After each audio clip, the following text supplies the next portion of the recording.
I'm just going to quickly show you one more time, but not so up close, so you can see what I did here. Actually, a good point for us is to start right here on 0.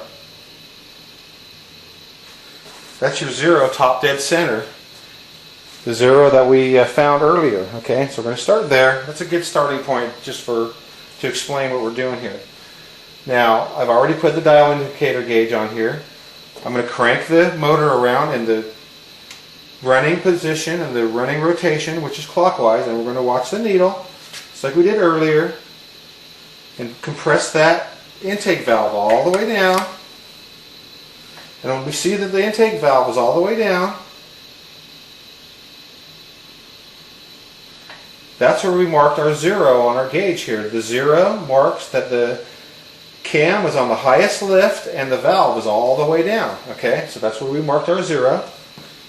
Now we're going to go ahead and go backwards. We're going to crank it backwards so the cam is before the 0 mark. We want to just confirm we have our 0. We're going to go backwards.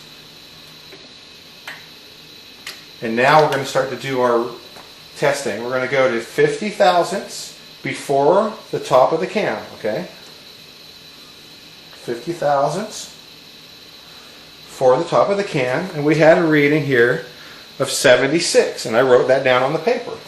Now we're going to continue to turn that all the way back to the top of the cam lobe, and then go back down the other side of the cam lobe 50 thousandths and measure again. So we're going to continue turning clockwise.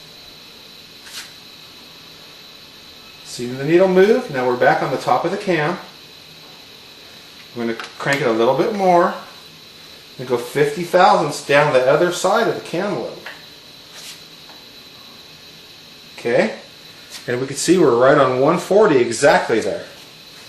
So we wrote down our measurements. We wrote down 76 on the before the high spot of the cam, and we wrote down 140 was after the high spot of the cam, both on 50 thousandths before and after the high spot of the cam. Okay, now we're going to do the same simple math we did earlier. Now we're going to use the same formula we did the first try, except this time we have the 2-degree bushing advanced in the cam gear, which is advancing our cam.